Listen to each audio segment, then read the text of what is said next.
Hemos aprendido que tener una infraestructura adecuada y equipamiento de última generación es importante. Pero más importante es lo que se hace con ellos.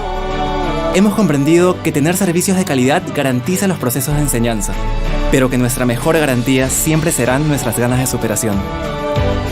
Hemos confirmado que tener docentes con experiencia y sólida formación académica es importante, pero más importante es el compromiso que tienen para ayudarnos a cumplir nuestros objetivos. Luego de este proceso, hemos entendido que muchas veces lo más importante es eso que no se ve, la búsqueda constante de nuevas maneras de salir adelante. Universidad César Vallejo, licenciada para que puedas salir adelante.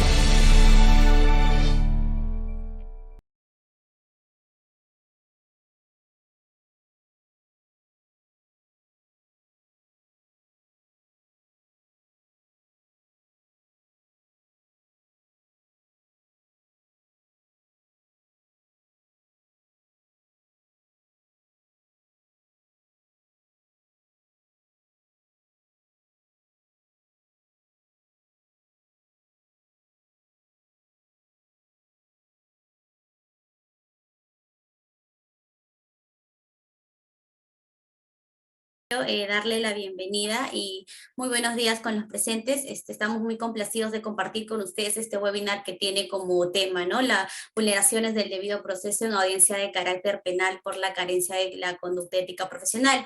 Y como ya saben, el ponente a cargo es el doctor Juan Manuel Niquén Quezquén, que es especialista en el ámbito penal, el cual nos explicará detalladamente de qué trata esta ponencia muy relevante. Pasaremos una breve trayectoria profesional de usted para que nuestro público presente pueda conocer un poco más de usted. Buenos días con todos los presentes y doctor Niken, muchas gracias por haber aceptado ser parte de este webinar. Quienes habla es Camila Vargas y vamos a dar a conocer un poco de la trayectoria del docente, del doctor, para que todos los invitados tengan el conocimiento y puedan saber quién es el día de hoy el que va a presentar este webinar. Bien. El docente cuenta con una experiencia de 15 años en la docencia universitaria y 30 años como abogado en ejercicio profesional. Cuenta con un bachiller en Derecho y Ciencias Políticas en la Universidad Nacional Mayor de San Marcos, como también cuenta con estudios conocidos de maestrías en Derecho Constitucional, también en la Universidad Nacional Federico Villarreal. Es magíster en Derecho con mención en Ciencias Penales en la Universidad Nacional Herminio Valdizán en Huánuco y cuenta con también estudios complementarios de formación académica. Academia de la Magistratura, programa de formación de aspirantes a magistrados del Poder Judicial y Ministerio Público en el 2001. Cuenta con estudios de doctorado, es estudio en doctor de Derecho, y cuenta con una amplia experiencia. Es docente en la Universidad Nacional del Callao, en la Facultad de Ciencias de la Salud entre el 2008 y 2017, como también en la Universidad César Vallejo desde el 2018 hasta el 2022, como también es coordinador de proyección académica en la Universidad César Vallejo desde el 2018 y también es coordinador de responsabilidad social en la Universidad César Vallejo en el 2019, es presidente del Tribunal de Honor en la Universidad César Vallejo, como también es coordinador de responsabilidad social universitaria. Su experiencia profesional también ha sido ser asesor legal de la empresa Oscar Perú Industrial desde 1998 hasta el 2010, asesor legal de la asociación Westfalia Kinderdorf desde el 2000 al 2005, es árbitro en asuntos de derecho y en idiomas cuenta con el inglés básico hasta el intermedio. Comentar que el doctor Juan Manuel Niken Quezquén es abogado egresado, como lo comenté anteriormente, es magíster en la especialidad de Derecho Penal. También cuenta con lo que son sus estudios terminados en maestría y básicamente también cuenta por último con diplomados en Derecho Judicial en la Pontífica Universidad Católica del Perú. Y este ha sido un breve resumen de todo el trayectorio y amplio trayectorio que tiene el doctor Juan Manuel Níquez Quezquén, que es un grato placer que el día de hoy él va a dar este webinar. La verdad le agradecemos mucho por el tiempo. Bien, muy buenos días. Estimados estudiantes, en primer lugar debo agradecer la invitación que me han efectuado para tratar un tema que es de mucha importancia, sobre todo cuando se trata de establecer la conducta ética en un derecho fundamental tan importante como es el derecho al debido proceso. Como aparece en la lámina, en la diapositiva, el tema es vulneraciones del debido proceso en audiencia de carácter penal por carencia de la conducta ética profesional. Antes de empezar, había coordinado con los organizadores de este evento pasar un video que lo vamos a ver hasta qué punto lo podemos escuchar y ver, que tiene relación con el tema. Y eso va a significar para ustedes una invitación que yo les hago para que nos relacionemos en el futuro también con la literatura, ¿no? Si ustedes buscan en internet van a encontrar abundante información al respecto. Yo sigo, por ejemplo, a Fernando de Trassegnix, que tiene obras importantes en el derecho. Por ejemplo, si queremos aprender acerca de lo que viene a ser la responsabilidad civil extracontractual, existen dos obras, dos tomos de Fernando de Trassegnix acerca de la responsabilidad civil extracontractual, y últimamente publicó un libro también acerca del derecho, ¿no?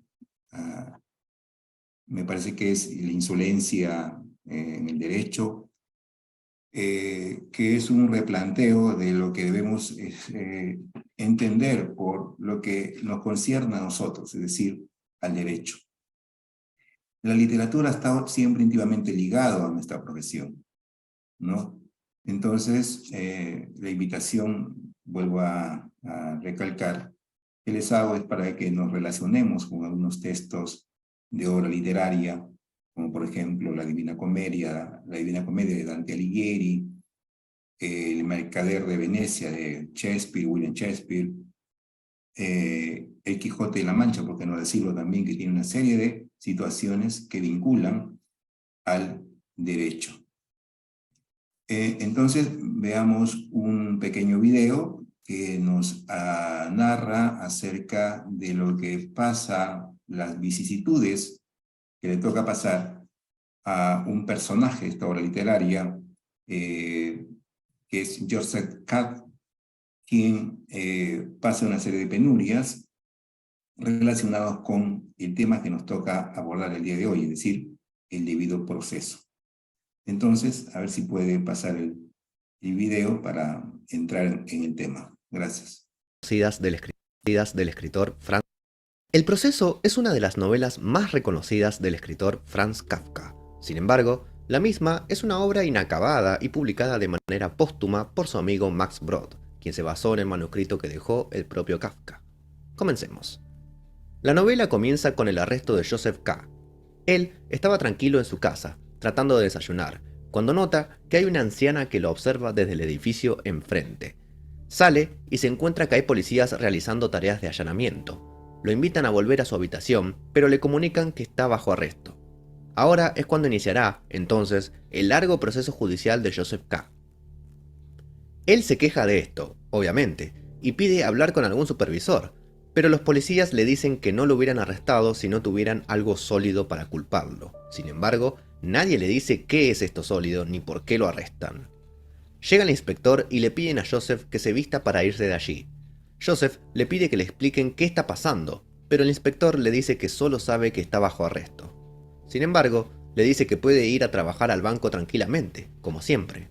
Joseph no entiende cómo puede estar bajo arresto, pero ir a trabajar. Mientras tanto, nos enteramos que es el cumpleaños de Joseph K. Él sale del banco y se va a lo de Frau Grubach, quien es la mujer encargada de los departamentos, digamos, en donde se aloja Joseph.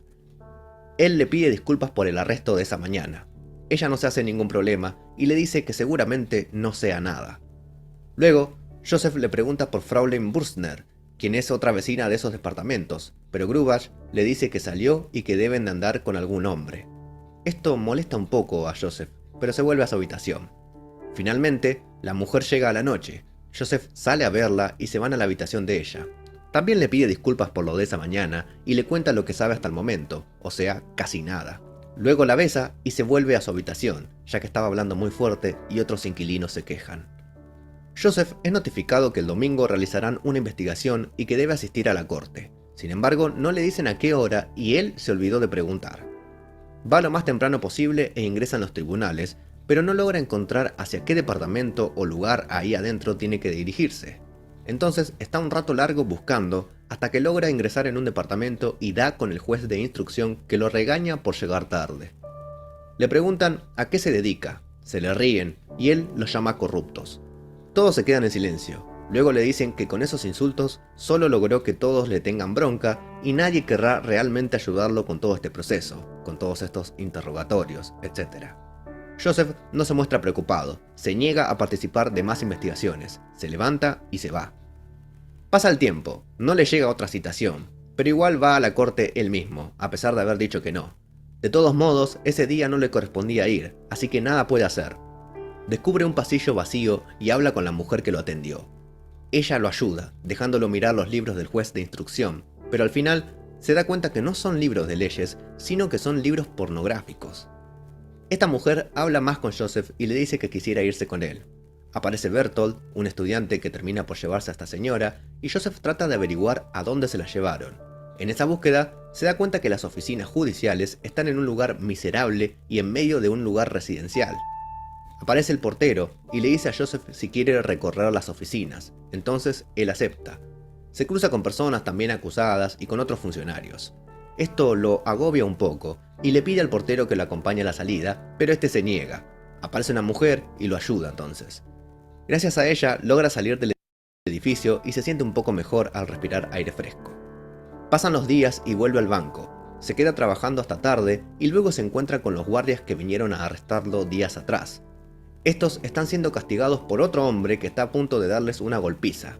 En teoría, esto es a causa de las quejas de corrupción que Joseph dio ante el tribunal la primera vez, donde también se quejó de estos dos guardias. Joseph trata de sobornarlo, pero este no acepta y golpea a los guardias. Joseph se va de allí, como si no hubiese visto nada. Al día siguiente, vuelve a ese lugar y encuentra a estos hombres, aún ahí, por lo que Joseph le pide al personal de limpieza que se encarguen de ese cuarto lo más antes posible. En fin, un día viene el tío de Joseph, Karl, a visitarlo. Este tío le recomienda visitar a Hult, un abogado, para que lo ayude a defenderse contra el tribunal. Joseph no está muy convencido, pero va igual. Este hombre, Hult, ya sabe del caso de Joseph y le dice que está dispuesto a aceptarlo como cliente. Leni, la enfermera de Hult, quien está un poco mal de salud, habla con Joseph y le coloca la mano sobre la de él. Ella quiere ayudarlo, pero también la atrae sexualmente. Pasa el tiempo, el juicio no avanza mucho que digamos. Joseph está totalmente insatisfecho con el abogado. Este le dice que está avanzando con cosas laterales, digamos, se queja de la burocracia, etc., pero todo sigue en penumbras. Al parecer, nadie puede llegar hasta los jueces, son inalcanzables. Joseph está trabajando, pero también está con la mente en el juicio, tanto que descuida a los clientes del banco y al vicepresidente que se enoja con él. El cliente que Joseph había ignorado vuelve y, como sabía de su caso, le comenta que puede introducirle a un pintor amigo de él, que es pintor de la corte, y conoce las idas. Bien, si ustedes desean lo pueden terminar de ver este video que me parece muy interesante, que nos muestra las peripecias que pasa un ciudadano común y corriente, que tiene una orden, ¿no?, de allanamiento en su domicilio y desconoce las razones y tampoco le dicen cuáles son.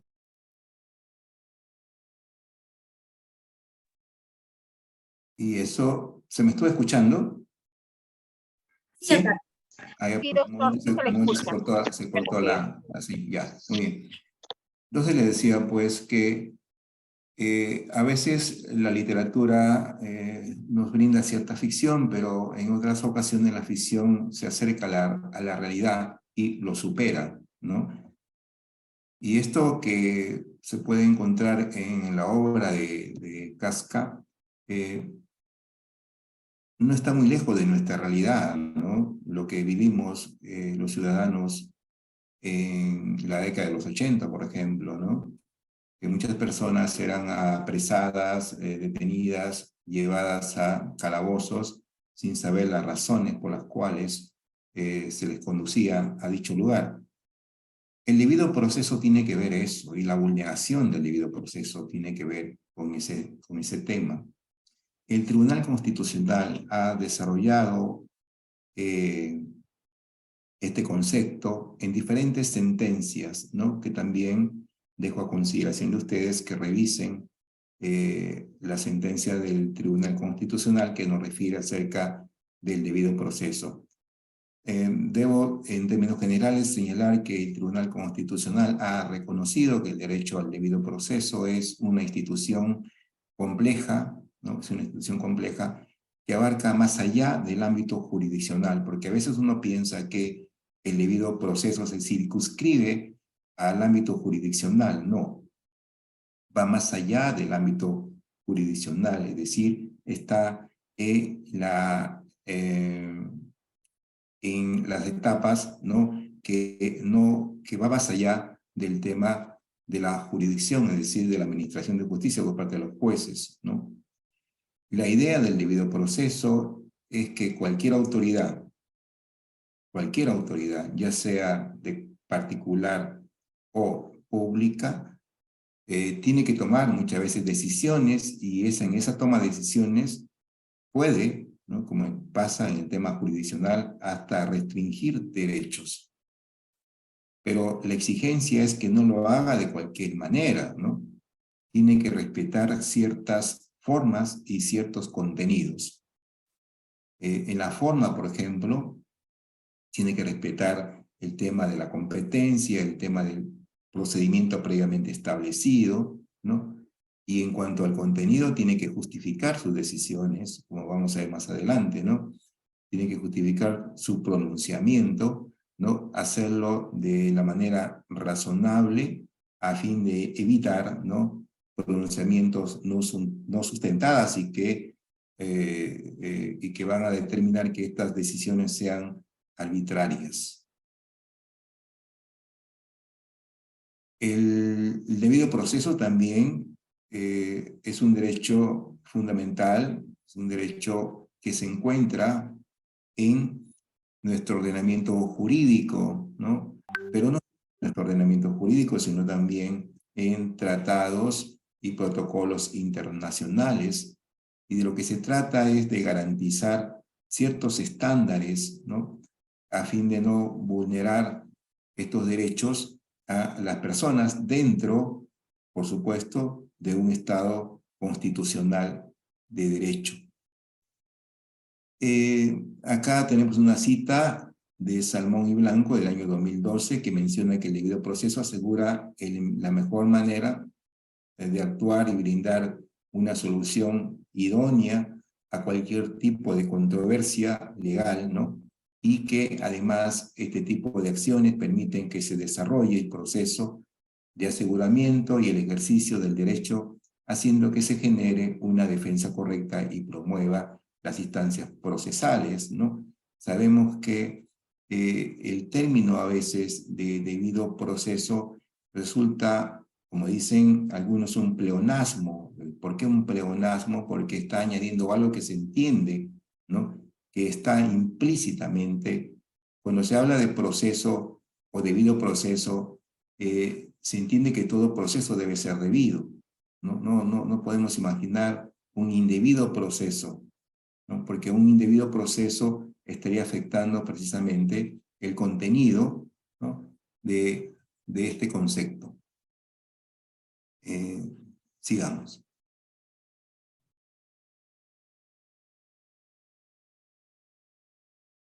El tratamiento del debido proceso en la Constitución, como ya les había mencionado, en el artículo 139 que habla acerca de la función jurisdiccional que es aplicable a los jueces, pero también debemos señalar enfáticamente, y ya lo ha señalado el Tribunal Constitucional al respecto, que las garantías y derechos que aparecen en el 139 no solo son de aplicación en el ámbito jurisdiccional, a pesar de que así lo dice el 139, sino que además son de aplicación a todo tipo de proceso, ya sea proceso administrativo, proceso penal, proceso civil, ¿no? Y además, como ya lo había referido anteriormente, es de aplicación no solamente para la autoridad pública, sino también la autoridad particular, ¿no?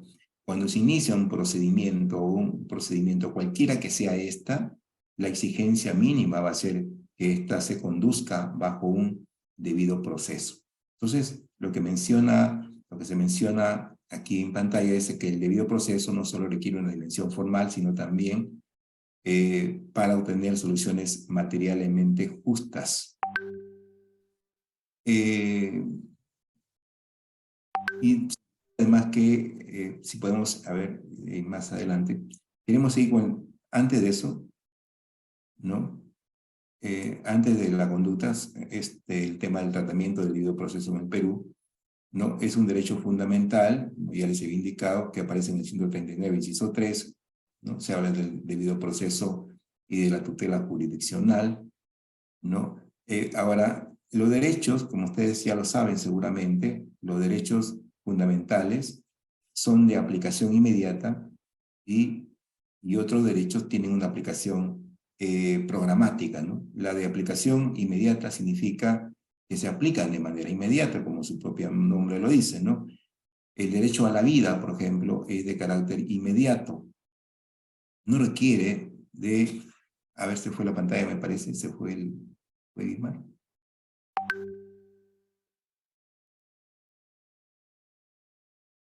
¿Doctor? Sí, no sé si ustedes me ven, me parece que se fue la señal. Sí se le ve, doctor. Sí. Ya, pero yo no veo la imagen, no veo lo que ustedes están proyectando. Ya, permítame, nuevamente voy a compartir. Ahora sí, ya. Sí. Ok. Creo que moví algo en mi computadora. Bueno, les decía que es un derecho fundamental, ¿no? Que aparece en el 139, inciso 3, pero es como todo derecho fundamental, en el capítulo de los derechos fundamentales, ¿no? Algunos consideran, bueno, los derechos fundamentales son de aplicación inmediata, los derechos económicos sociales son de aplicación programática y autoaplicativa. El derecho al debido proceso es un derecho fundamental de aplicación inmediata, pero sin embargo requiere, para su implementación, ¿no? Requiere que ésta se regule en otros cuerpos normativos, ¿no? Por eso que en los códigos procesales, ¿no? Que conocemos, el Código Procesal Civil, el Código Procesal Penal, el Código Procesal Laboral, o constitucional, mejor dicho, en la Ley de Procedimiento Administrativo General, vamos a encontrar que se encuentra regulado el debido proceso. Entonces, el debido proceso, si bien es cierto, tiene una aplicación per se, una aplicación práctica inmediata, eso no significa que se permita el desarrollo constitucional, ¿no? El desarrollo legislativo. ¿Y cómo es que se aparece este desarrollo legislativo? Es a partir de el establecimiento, ¿no? De los códigos procesales. Entonces, el derecho al debido proceso es un derecho fundamental, ¿no? Y también se dice que es un derecho fundamental continente. ¿Por qué se dice que es un derecho fundamental continente? Porque el derecho al debido proceso contiene dentro de sí otros derechos, ¿no? El plazo razonable, por ejemplo, ¿no? Está inmerso en el debido proceso. Sabemos nosotros que existen derechos fundamentales llamados explícitos, que están explícitamente catalogados en en el artículo 2, ¿no? Y además en otra norma de la Constitución, ¿no? Pero también existen los llamados derechos implícitos, es decir, que están dentro del derecho explícito. ¿Por qué decimos que el debido proceso es un derecho fundamental continente? Porque lleva consigo derechos que están implícitamente también reconocidos en la propia redacción, ¿no? Y que son manifestaciones del debido proceso. Cuando se habla del debido proceso y que hacíamos mención en la primera diapositiva, el debido proceso formal, ¿no? Algunos consideran que este debido proceso formal tiene 8 contenidos u 8 manifestaciones, ¿no? El debido proceso formal. ¿Por qué es importante conocer el debido proceso formal? Porque una persona no puede ser sometida a un juez distinto, ¿no?, a su naturaleza. Por eso se habla del juez natural. Generalmente, o el juez predeterminado, ¿no? Uno no puede ser desviado de la jurisdicción de un juez, ¿no? Debe someterse al juez que le corresponde. Pasó en la década de los 80 al 2000, que muchas personas fueron sometidas, ¿no?, a jurisdicciones diferentes a las predeterminadas. Cuando se habla de juez natural, se entiende que es el juez que corresponde a cada persona o grupo de personas, ¿no?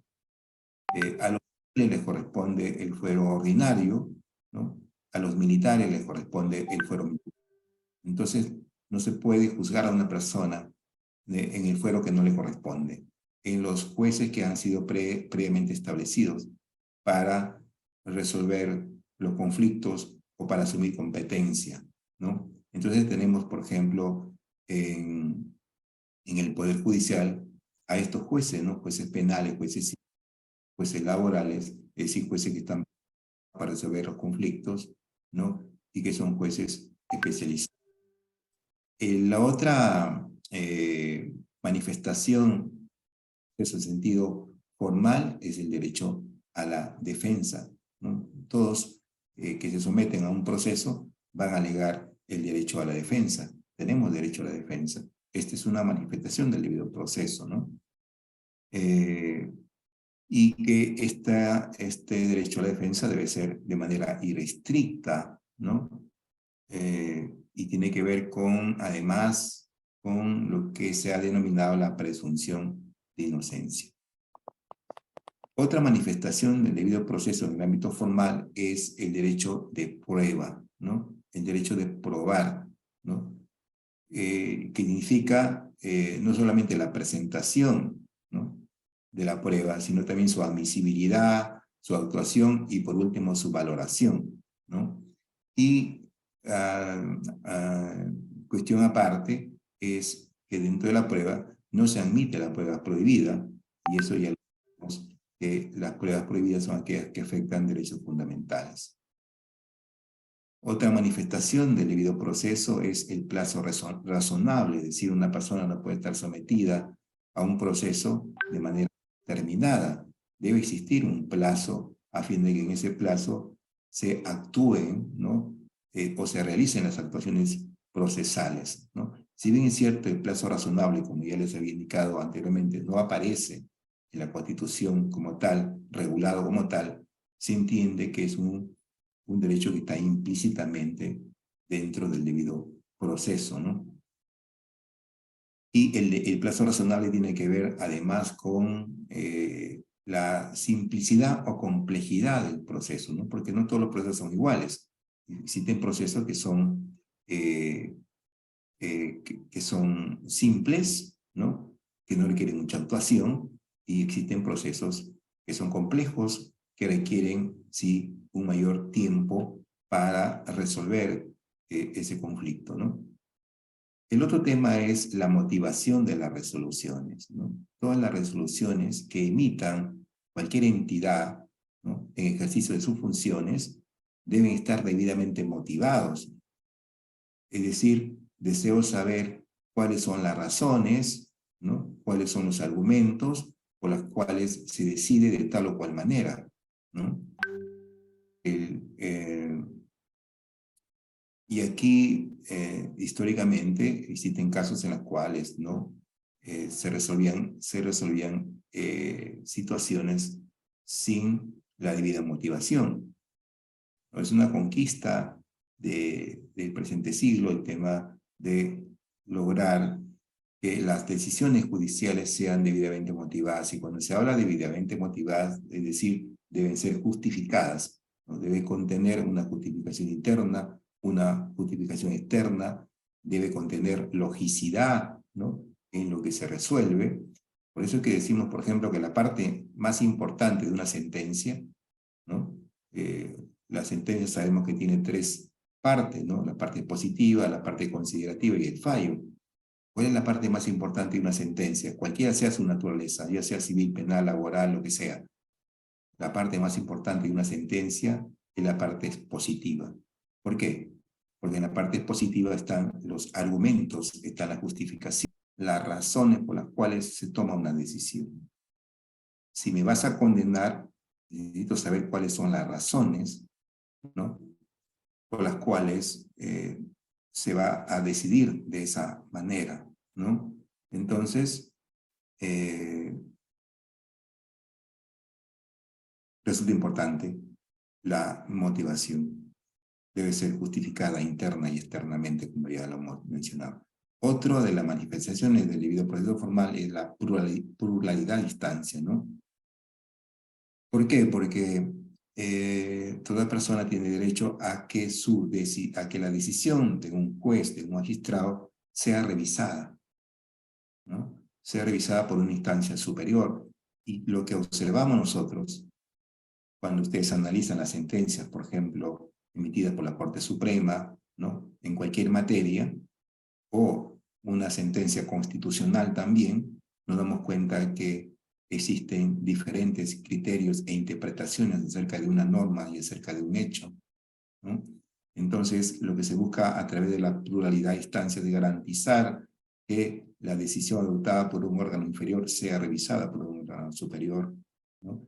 Y de garantía de que en una segunda instancia no pueda haber examinado mejor el caso que es materia de decisión, ¿no? Entonces, para apelar en las instancias que corresponden, debo señalar los agravios, como ustedes saben también, ¿no? Los agravios respecto, decir los agravios que me causa la sentencia que estoy apelando, ¿no? Otro tema es, ya para terminando con el aspecto de las manifestaciones del debido proceso formal, es la cosa juzgada, ¿no? ¿Qué significa la cosa juzgada? Que la decisión que se adoptó o que adoptó un juez respecto a un caso específico cause seguridad jurídica, ¿no? Cause seguridad jurídica, pero acá siempre el debate es, y lo que se ha debatido sobre este tema, la cosa juzgada, es que si la cosa juzgada ya es una decisión pétrea, es una decisión inalterada, ¿no? Que no se puede modificar. Y según nuestra legislación, ¿no?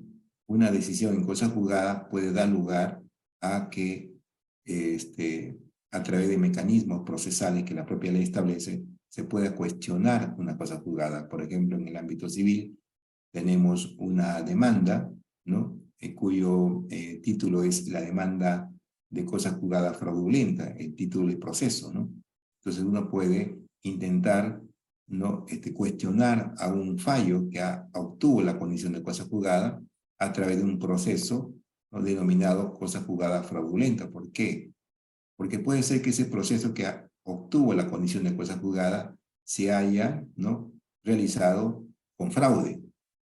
Con fraude. Entonces, si se advierte que hubo fraude, se puede solicitar la nulidad de cosa juzgada fraudulenta. Igual ocurre en el ámbito penal. Una sentencia que tenga la condición de cosa juzgada puede ser revisada a través de recursos de revisión. Y significa que un órgano superior, en este caso la Corte Suprema, revise una decisión. Muy bien. Sigamos. Y cuando decíamos de material para terminar, las cosas juzgadas material, porque vamos a hablar de la cosa juzgada formal, la cosa juzgada material significa que cualquier autoridad se le exige el debido proceso, ¿no? Se le exige el debido proceso. Cualquier autoridad que ejerza poder, se le exige el debido proceso. Conducta judicial, ¿no? Esto tiene que ver con la ética, ¿no? La conducta, el comportamiento que deben tener los operadores de justicia. Y había una frase, había una forma de cuestionar, por ejemplo, la conducta de un magistrado. La denominación era inconducta funcional, lo denuncio por inconducta. Entonces, sobre eso también hubo un debate, ¿no? Inconducta es no conducta. Siempre hay conducta, ¿no? Hay buena conducta y mala conducta, pero inconducta es no conducta. Entonces, bueno, es un tema ya que tiene que ver con el léxico, con la gramática, ¿no? Acerca de lo que viene a ser la conducta. A ver, me parece que hay una imagen que se ha introducido al webinar. ¿Sí? ¿Me escucha? Sí, se lo escucha, docente. Se ve también Ya. igual. Ya, correcto. Entonces no veo la diapositiva, eso es lo que pasa. No veo la diapositiva. Estábamos hablando de la conducta. A ver, sí se le ve, pero voy a volver a compartir si desea, doctor. Un momentito. Porque veo a un estudiante que está ahí en mi pantalla, ¿no? A ver.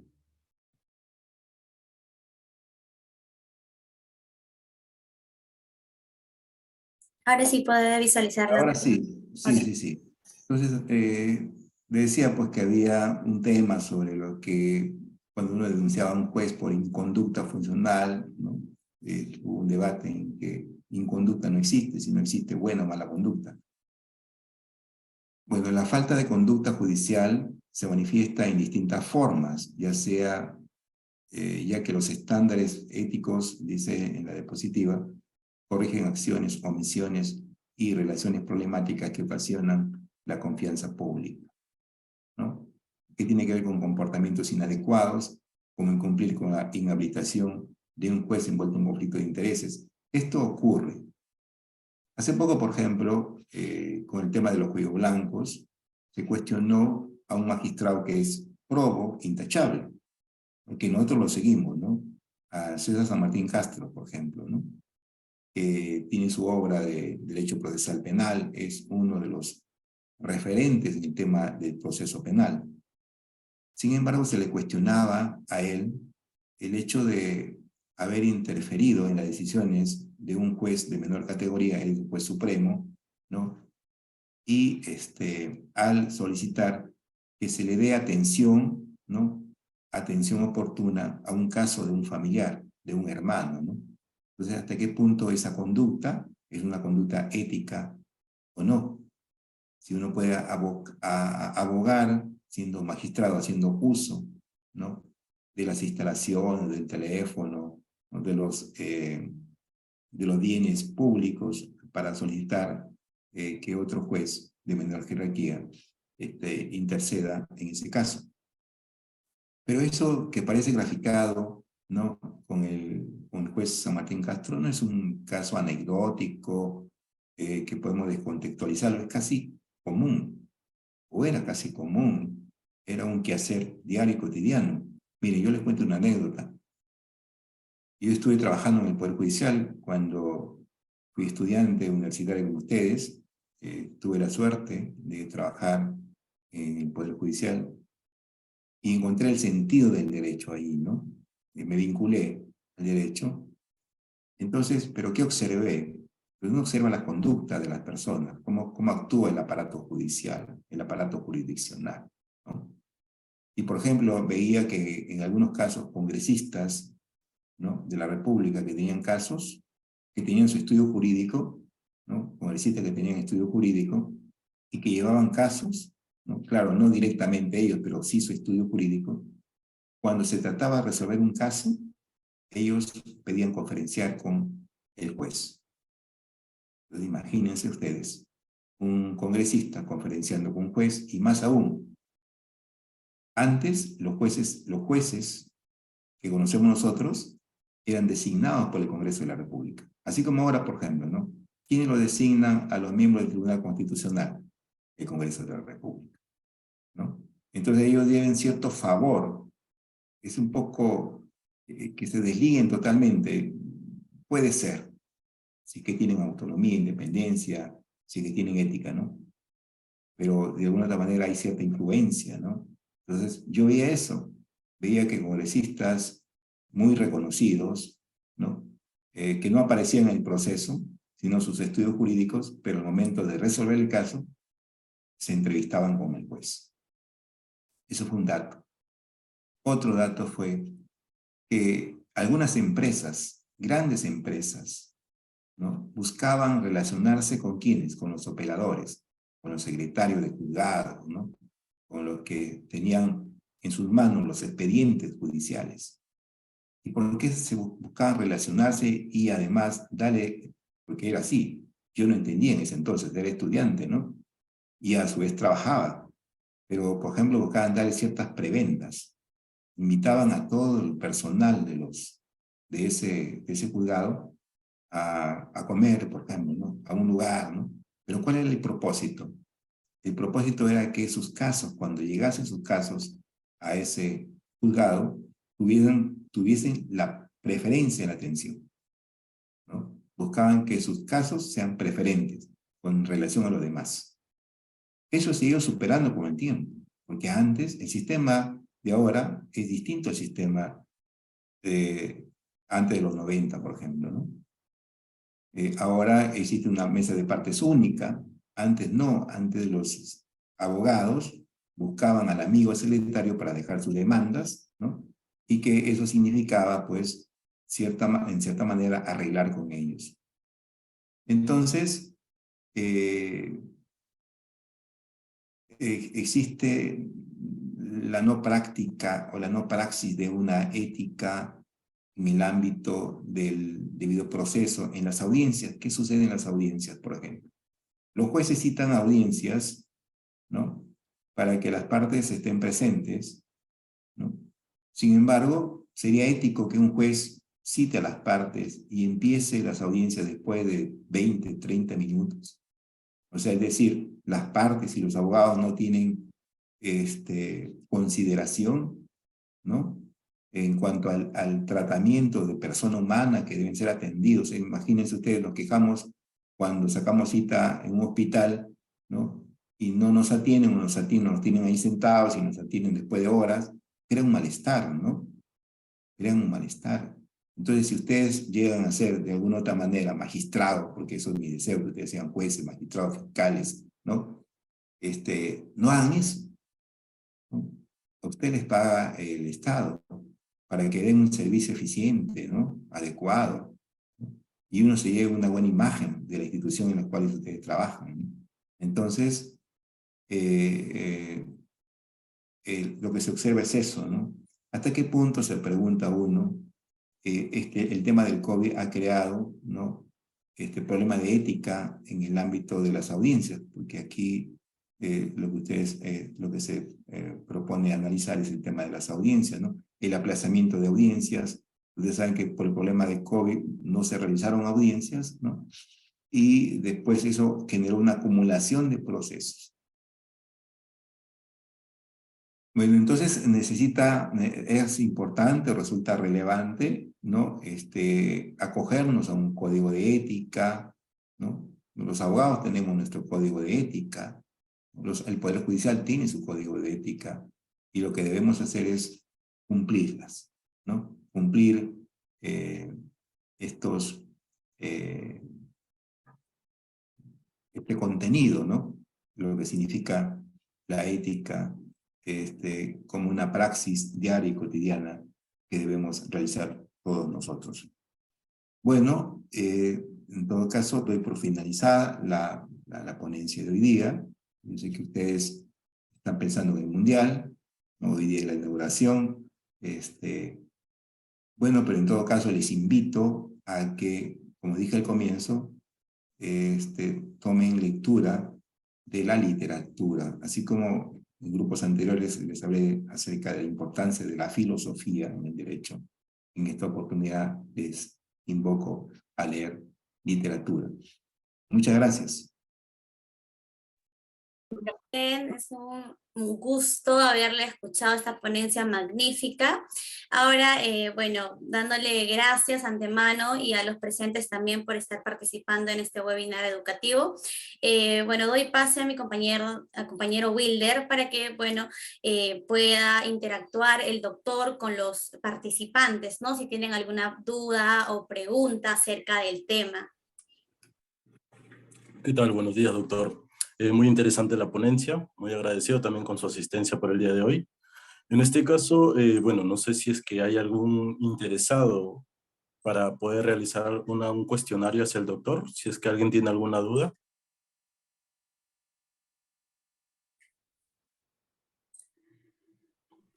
Juan Daniel, sí, ¿qué tal? Buenos días, te damos pase.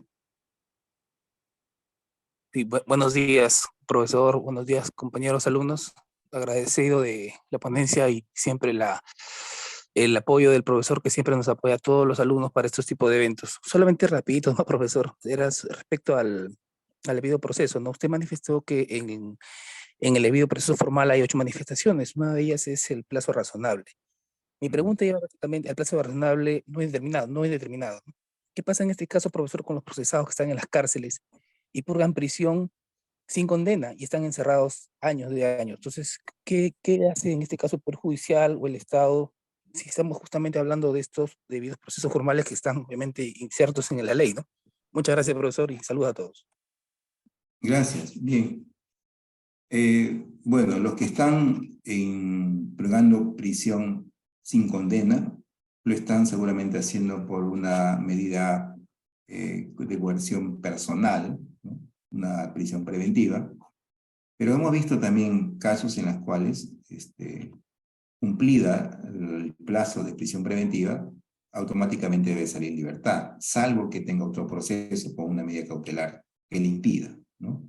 Entonces, lo que sucede o lo que ocurre es que las personas, muchas personas, están en prisión desamparadas, ¿no? No hay quienes aboguen por ellos. A pesar de que existen, pues, la defensa de oficio, ¿no? Pero hay una sobrecarga, eso es lo que podría advertir, que hay una sobrecarga para los defensores de oficio, hay cantidad de procesos, ¿no? Que no se abastecen para estar en todos ellos, y muchas veces los que están en prisión, bueno, no tienen ingresos, no están desamparados, abandonados muchas veces por su familia. Entonces, debería ahí en todo caso intervenir la Defensoría del Pueblo, ¿no? Debería intervenir, pienso yo, para que de alguna otra manera vea por estas personas que han cumplido con un plazo, ¿no? De prisión, y el plazo, una vez vencida, inmediatamente procede de la excarcelación, ¿no? Eso es lo que...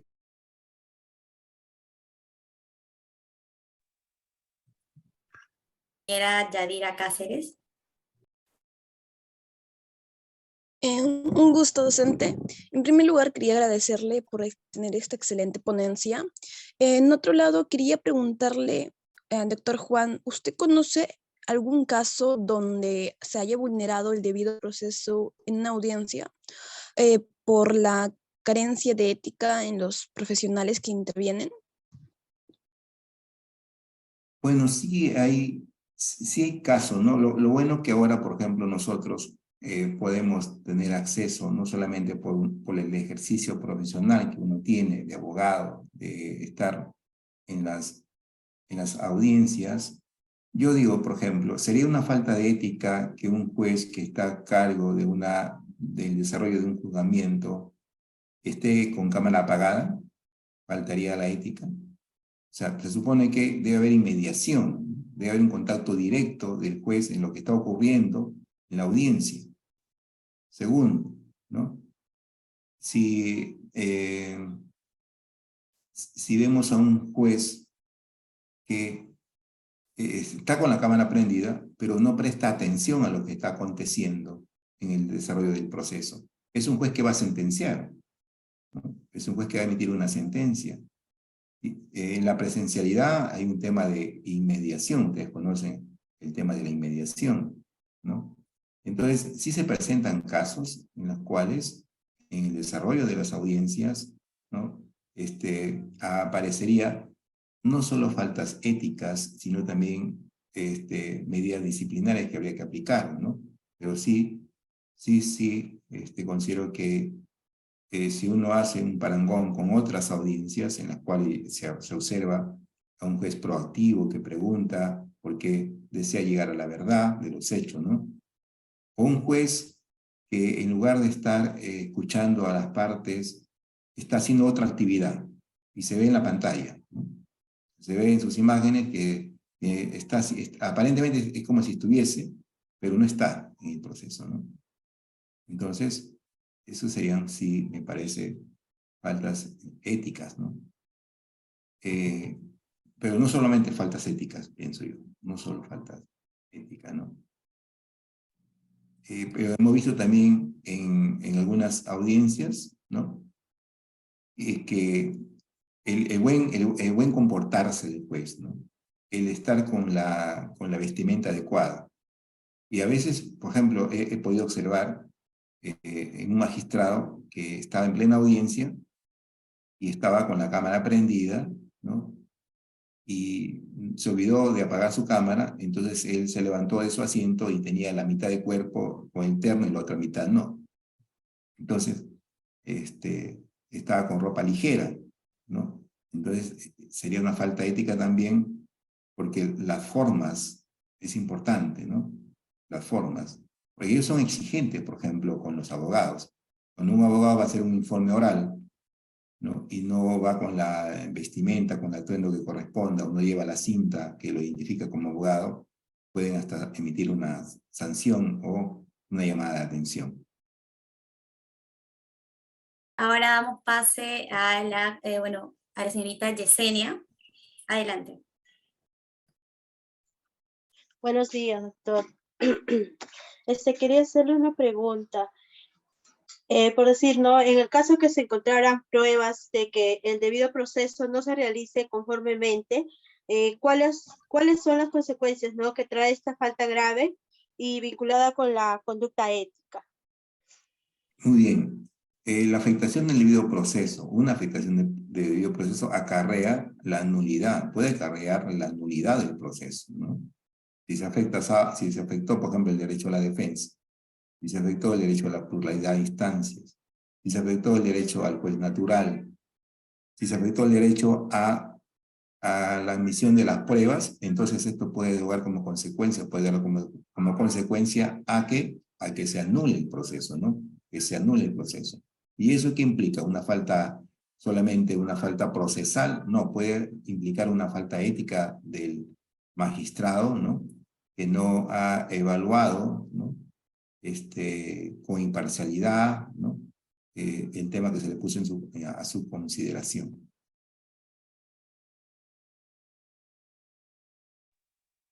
Ok, por último, profesor, ponente, en este caso también tenemos a la compañera Margaret. Margaret, te damos paso. Buenos días, compañeros. Buenos días, docente Quique. Antemano, felicitarles por la ponencia.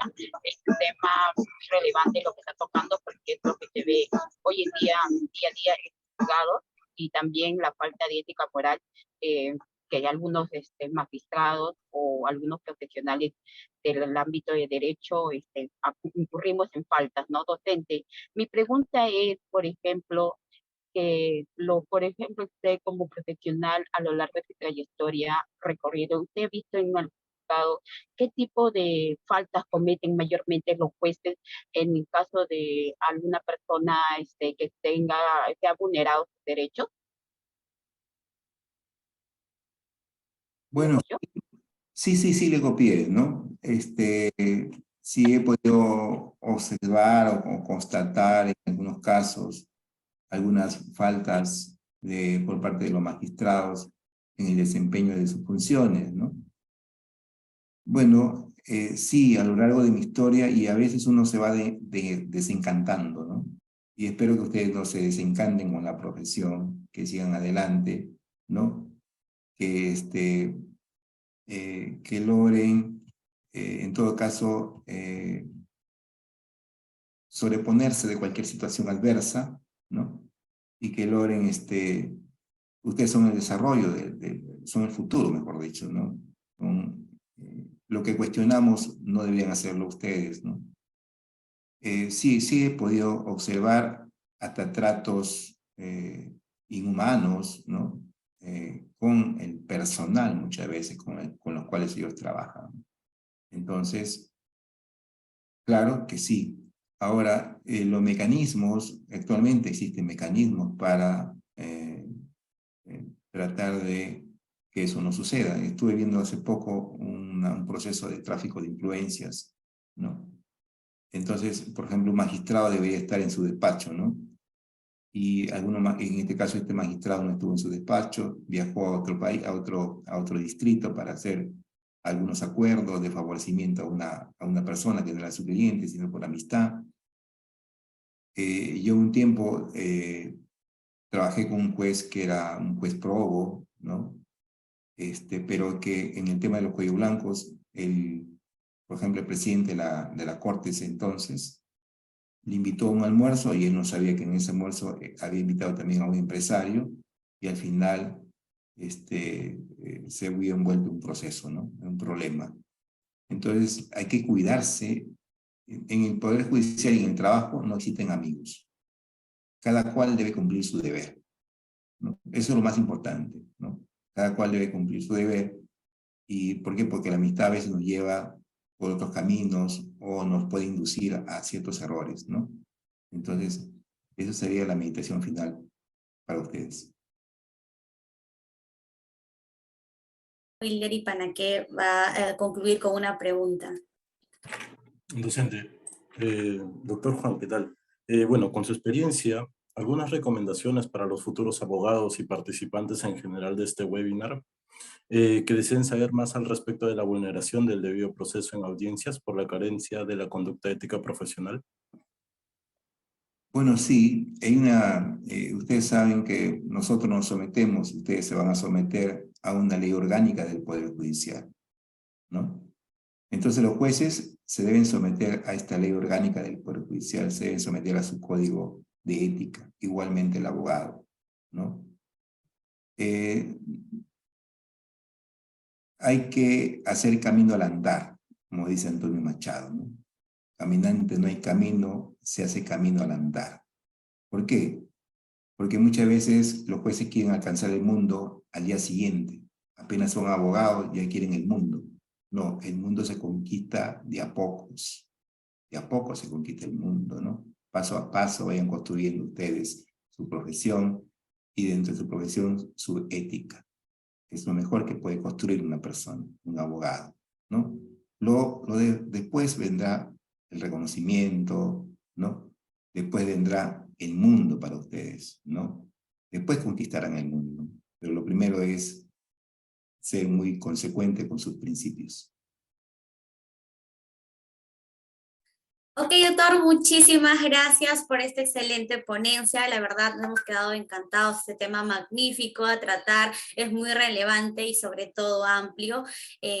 Antemano, agradecerle a los participantes y recalco también a usted, ¿no? Por esta ponencia muy participativa. Muchísimas gracias, doctor, por el pequeño tiempo. Y bueno, con esto concluimos este webinar. Muchísimas gracias, estimado Juan Manuel Niquén.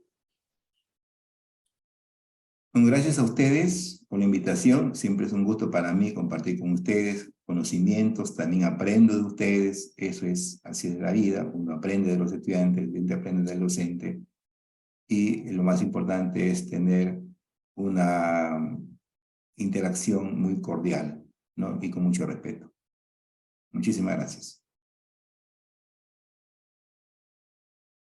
También el equipo número 2 está satisfecho con esta excelente ponencia y damos por concluido este webinar. Hasta luego, muchas gracias.